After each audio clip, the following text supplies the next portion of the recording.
Voilà. Bonsoir, bonjour, chers abonnés. L'heure, selon, en fait, ça dépend de l'heure à laquelle vous allez retrouver la vidéo. Et vous avez tous qu'on a un objectif. L'autre fois, on a abordé le programme de terminale concernant sur la géologie. Et notre objectif général, c'est pour que nos abonnés gagnent 100% ou bien aient le bac, réussissent le bac avec mention excellente dans le cadre de SVT. Parce qu'on est là à donner le cours de la géologie et la biologie aussi. Donc on est là, nous avons commencé la géologie hier et on a abordé le programme de 11e année pour un rappel et nous sommes en train encore de continuer le rappel là. Les notions les plus importantes du terminal ne vont pas nous aider, ne vont pas nous fatiguer et lorsqu'on on les comprend. Donc l'objectif c'est ça. L'autre fois on s'est limité au niveau du séisme et là on va continuer avec le séisme. La question qu'on va d'abord se poser, c'est quoi un séisme? Là un séisme c'est quoi? C'est une libération soudaine d'énergie. C'est la libération d'énergie. Ou à l'intérieur de la Terre, à une certaine profondeur qu'on appelle le foyer. Donc on peut dire tout simplement que le séisme ici est une libération. Le séisme est une libération de l'énergie. C'est une libération de l'énergie à une certaine ou due à la rupture brutale de la Terre, due à la rupture brutale de la Terre à une certaine profondeur. C'est une libération d'énergie due à quoi? Due à la rupture, à la rupture brutale de la Terre. Ça va être vraiment brutal. À la rupture brutale de la Terre, à une certaine profondeur. Voilà, à une certaine profondeur.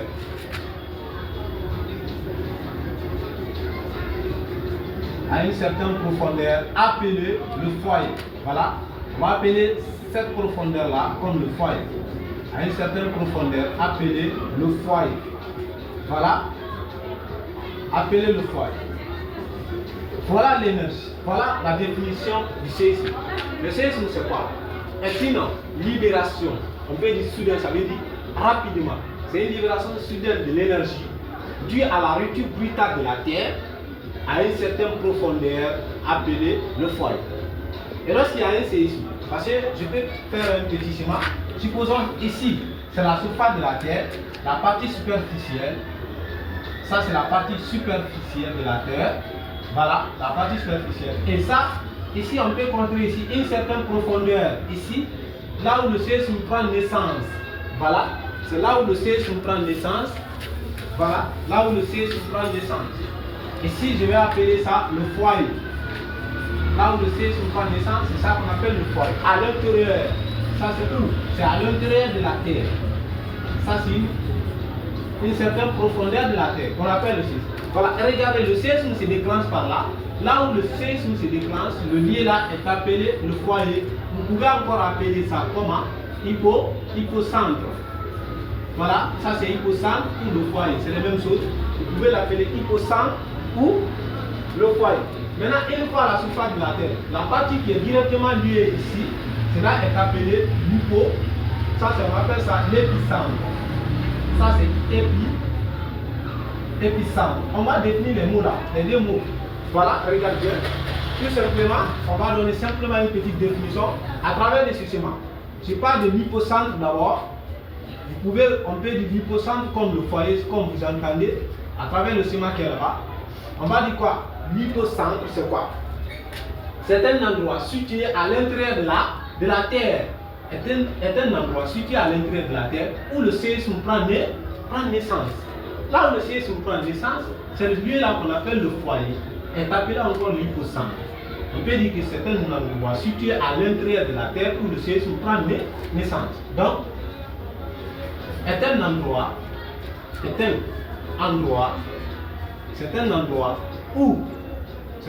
situé, voilà, situé à l'intérieur de la Terre, voilà, situé à l'intérieur de la Terre,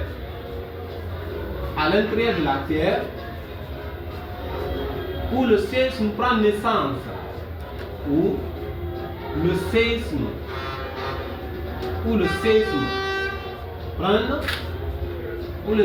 prend naissance. Voilà. C'est un peu ça. Je pense bien les vocabulaires là ne seront plus un obstacle pour nous. Bien, on peut vous demander c'est quoi un foyer? Non, c'est les mêmes choses. C'est un endroit situé à l'intérieur de la terre où le séisme prend naissance. Maintenant, parlons un peu du épicentre. C'est quoi un épicentre? Voilà, vous regardez ici la représentation géométrique là, non? On dit à l'intérieur, cela est appelé l'hypocentre. Lorsque vous projetez ça verticalement vers à la surface de la terre, nous appelons ça comme un épicentre. Alors, par définition, c'est là aussi. On va dire tout simplement que l'épicentre ici, l'épicentre c'est quoi? Est un endroit situé à la surface de la terre, lié verticalement à l'hypocentre. Ça, c'est un lieu situé à la surface de la terre, lié verticalement à l'hypocentre. Donc, par définition, on va dire que c'est un endroit, ça aussi c'est un endroit situé. C'est un endroit situé aussi où? Situé à la surface. Ou tu peux à la partie superficielle, à la surface de la terre. À la surface de la terre. Voilà. À la surface de la terre. Situé à la surface de la terre. Lié verticalement à l'hypocentre. Lié verticalement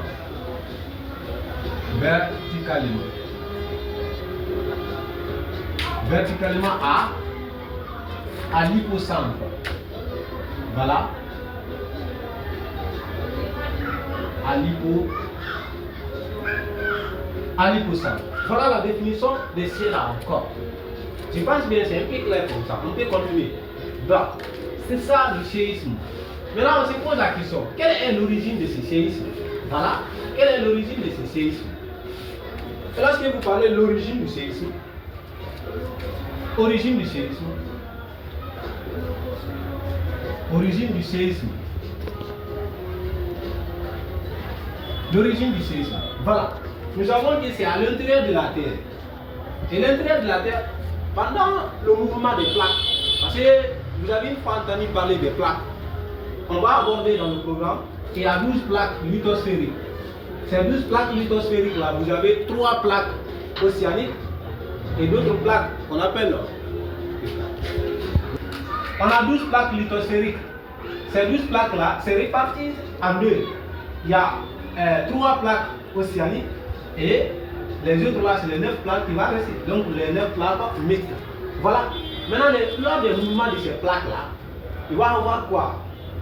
Une existence de la Terre. C'est-à-dire ces plaques-là, le mouvement de ces plaques-là vont exiger une contrainte sur la Terre. Et lorsque les contraintes-là sont exigées sur la Terre, ça va libérer une énergie. Et l'énergie-là est stockée où? À l'intérieur de la Terre. Et lorsque l'énergie-là est stockée à l'intérieur de la Terre ne peut plus les contenir. Donc cela maintenant va contribuer à l'air sorti. Et ça commence maintenant au tremblement de la Terre. Ça va contribuer à la fracture de la Terre. Là, on a dit quoi? Que le séisme, c'est quoi? Séisme est une libération de l'énergie. L'énergie qui est à l'intérieur là, due au mouvement des plaques et qui a exigé une contrainte sur la Terre. Et la Terre ne peut plus maintenant les contenir. La Terre ne peut plus maintenant les maîtriser. Donc suite à cela, ceux-ci vont maintenant se manifester, ils vont sortir. Donc cette libération, on appelle maintenant origine du séisme. Donc c'est bien ça.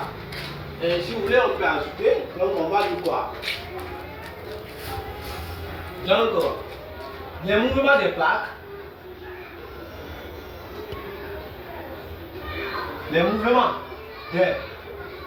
des plaques existent. Les mouvements des plaques existent.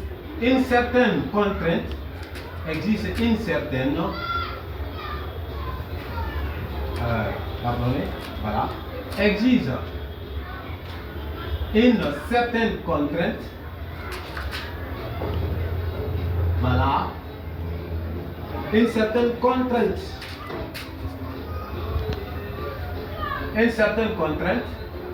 à l'intérieur de la Terre, Voilà, une certaine contrainte.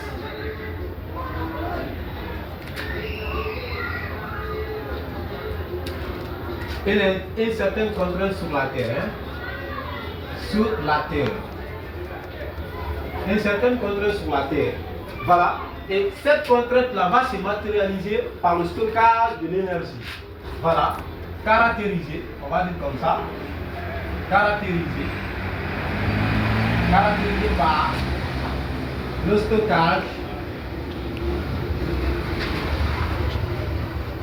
le stockage de l'énergie. Par le stockage de l'énergie. Et cette énergie sera libérée lors d'un séisme. Qui sera libéré? Voilà. Qui sera libéré?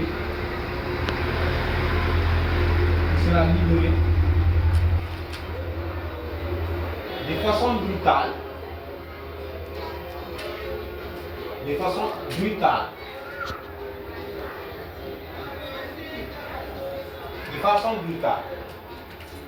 Qui sera libéré de façon brutale. Voilà l'origine du séisme.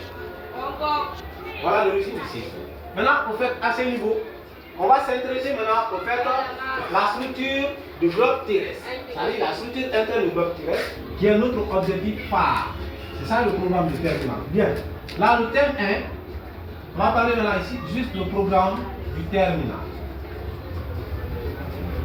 Programme du terminal.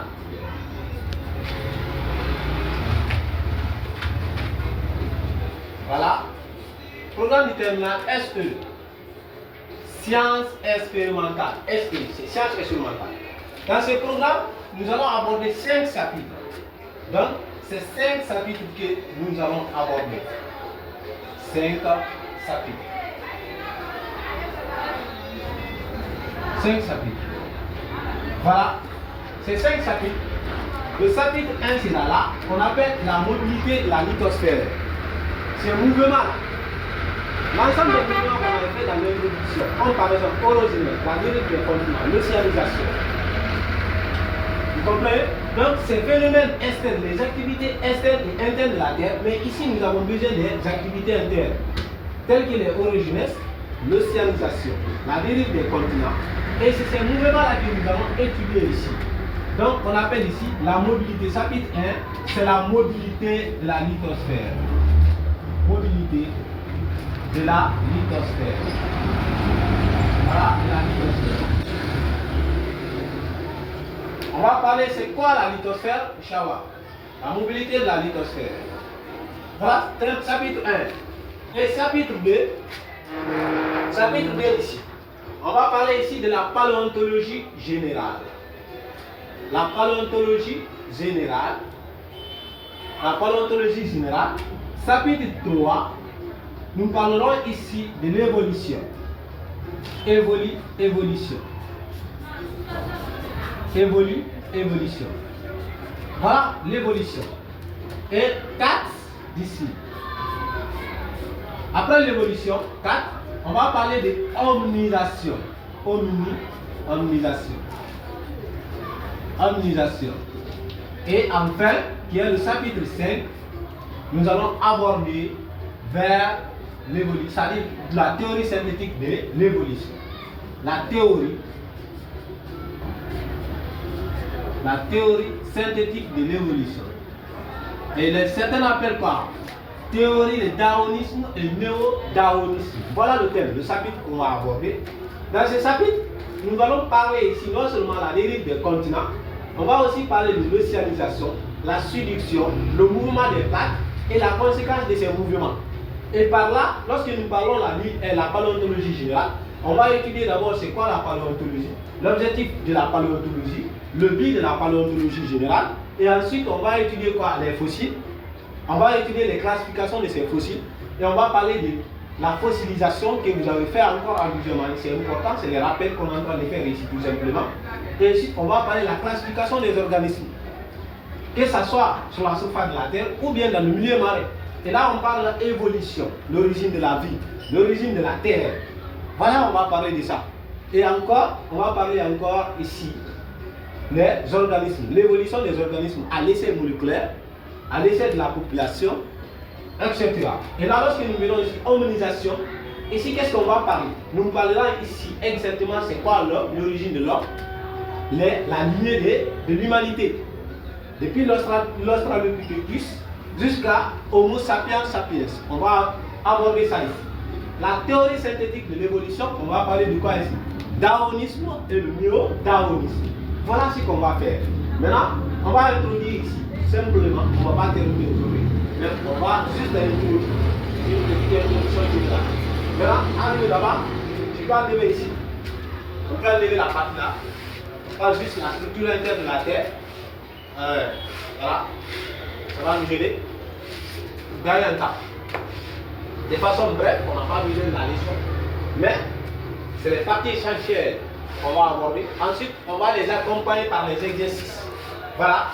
Après chaque partie ou chaque chapitre, on va accompagner les exercices pour pouvoir maîtriser. C'est pourquoi il est très important d'être chaque fois avec nous. Donc, abonnez-vous à la chaîne pour ne pas rater à aucune de nos vidéos. Voilà. Ça va vous aider. Bien. Ici, on va lire chapitre 1. Chapitre 1.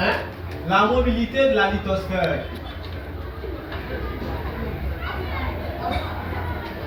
La mobilité de la lithosphère. La mobilité de la lithosphère. La mobilité de la lithosphère. Bien, thème 1 que je vais juste simplement aborder. La structure interne de la Terre. Moi, je préfère commencer par ça. La structure interne. La structure interne de la Terre.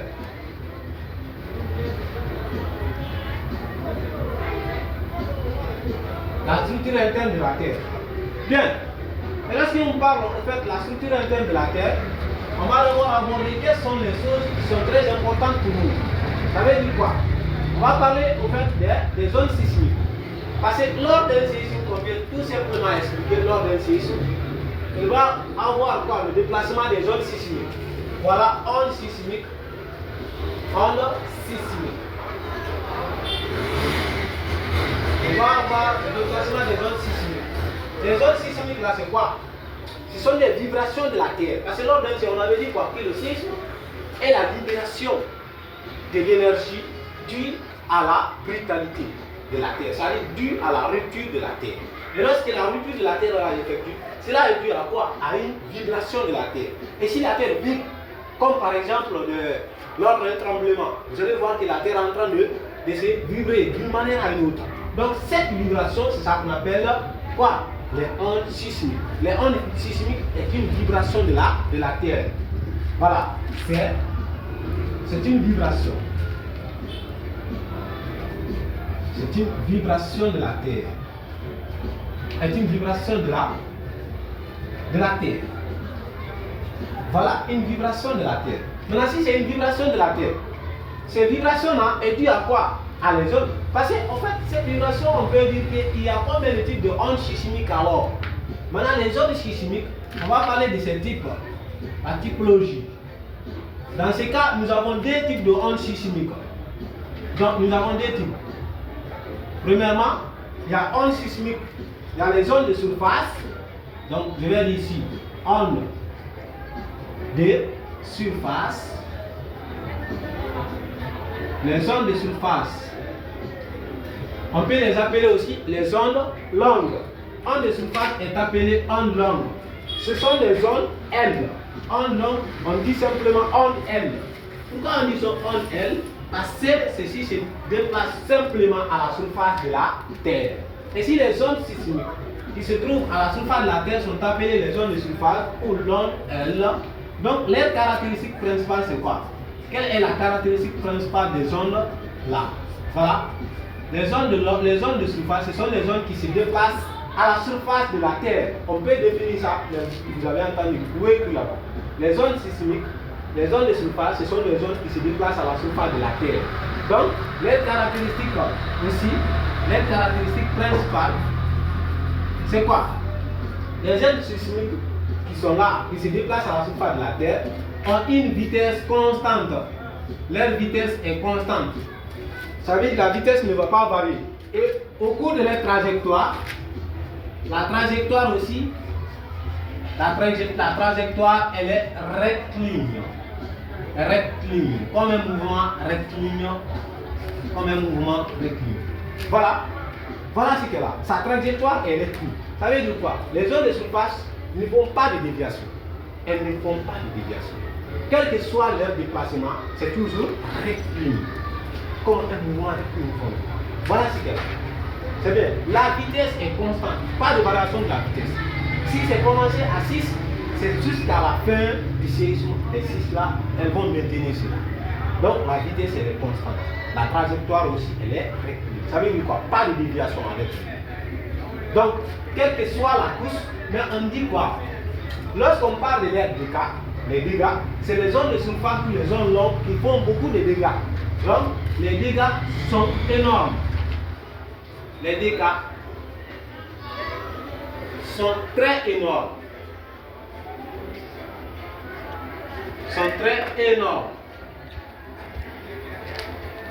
Voilà, les dégâts sont très énormes. Ça veut dire quoi? Les dégâts est très énorme. Voilà, on va continuer avec les zones de profondeur aussi. Voilà.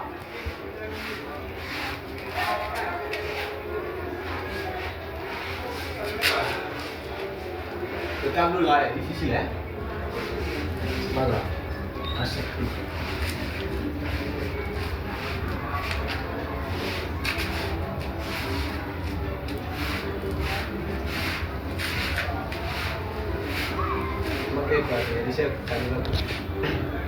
Voilà. Ici, deuxième caractéristique, les deuxième classe d'ondes, c'est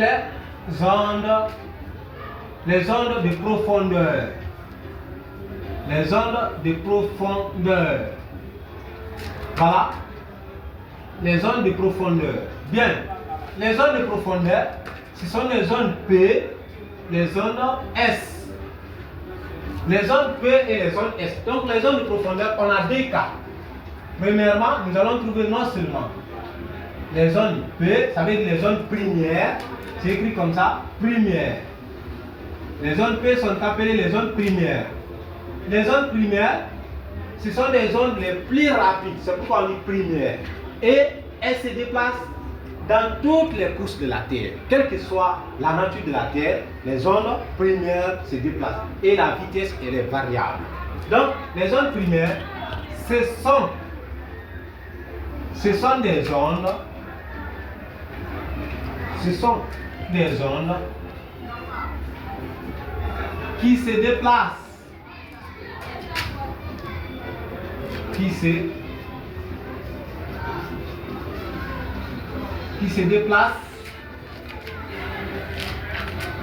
dans toutes les couches, qui se déplacent à l'intérieur, voilà, à l'intérieur de la Terre.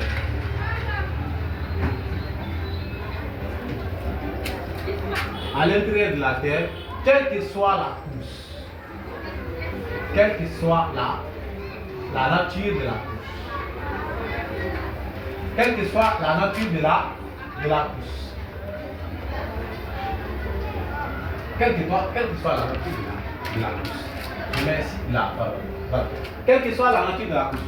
Et ensuite, leur vitesse, elle est variable. La vitesse, elle est variable. Vous savez quoi? La vitesse varie selon les différentes couches que nous allons aborder après. Et lorsque nous abordons ça, on va essayer de parler dans quelle couche la vitesse est telle et dans quelle couche la vitesse aussi est telle. Donc leur vitesse est variable. C'est bon. Elles sont premières aussi. Donc l'ordre d'arrivée,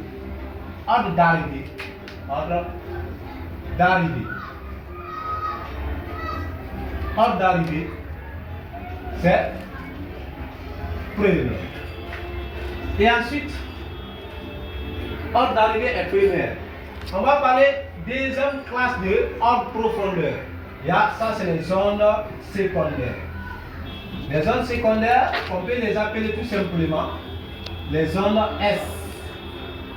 Les zones S, ce sont les zones aussi qui se déplacent à l'intérieur de la Terre, quelle que soit la nature de la couche, sauf, là on va dire quoi, il y a une exception, sauf les milieux fluides. Donc, répétez tout ça là ici en parlant juste sauf ou à l'exception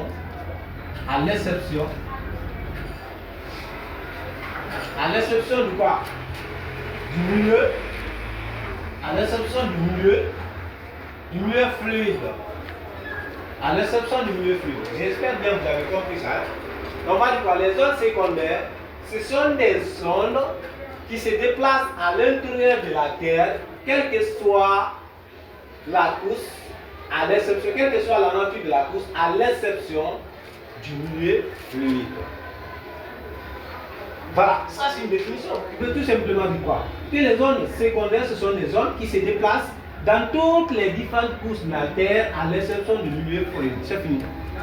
Voilà, lorsque nous arrivons, on va dire quoi? Dans c'est quelle couche il y a de nature fluide? Nous parlerons de ça aussi. Voilà, voilà ce qu'on avait. Ici, on va parler quelle est la caractéristique alors. Comme la que nous avons dit ici.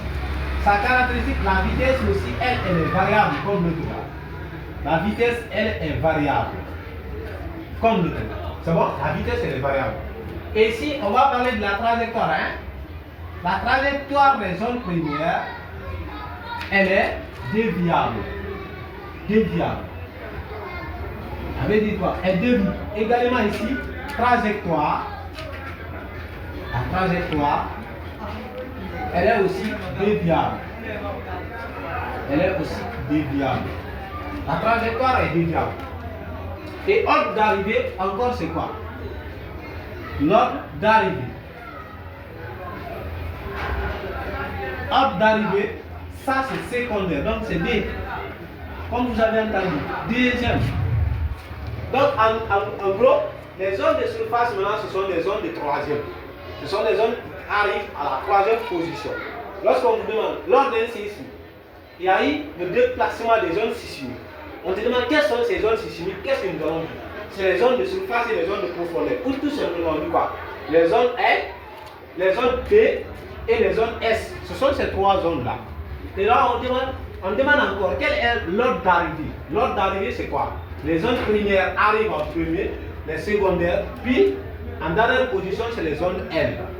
Et là, on va parler de la vitesse alors des zones primaires est supérieure à la vitesse de propagation des zones secondaires, aussi supérieure à la vitesse de propagation des zones L. Lorsqu'on parle ça, on va dire que le temps mis encore par les zones P est comment? Est inférieur au temps mis par les zones S, aussi inférieur au temps mis par les zones L. Ah, ça c'est démontrable. Si la vitesse est rapide, ça veut dire que le temps mis par cette zone-là, par cette onde-là est très petite. C'est très petit.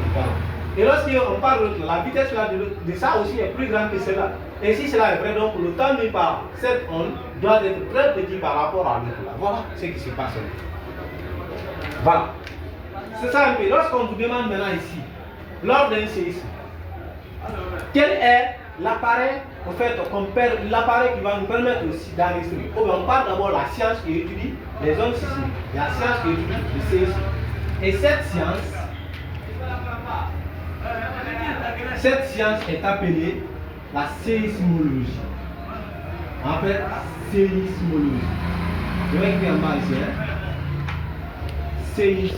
Séismologie.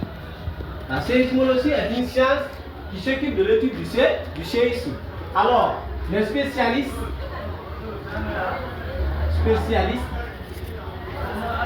on appelle les spécialistes les séismologues. Les séismologues. Ça, c'est les spécialistes qu'on appelle les séismologues. Bien. Donc, les séismologues, ce sont les spécialistes qui sont chargés à étudier du séisme. Et ensuite, ça, c'est les spécialistes. Ça, c'est la science.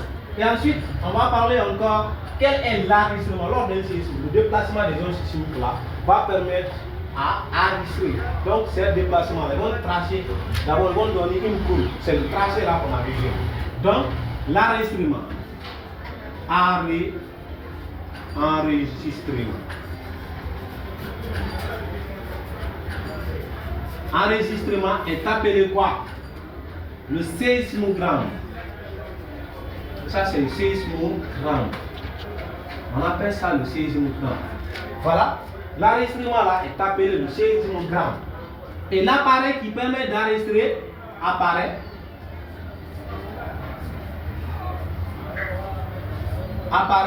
on appelle ça séismographe. Séismographe.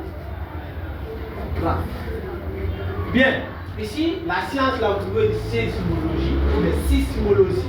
Ça veut dire que vous commencez par S, sismologie. Et là, en fait, le spécialiste, au lieu de dire séismologue, vous allez dire sismologue. C'est la même manière. Ici, c'est la même chose. Vous pouvez dire encore séismographe, et tout comme vous pouvez dire sismographe.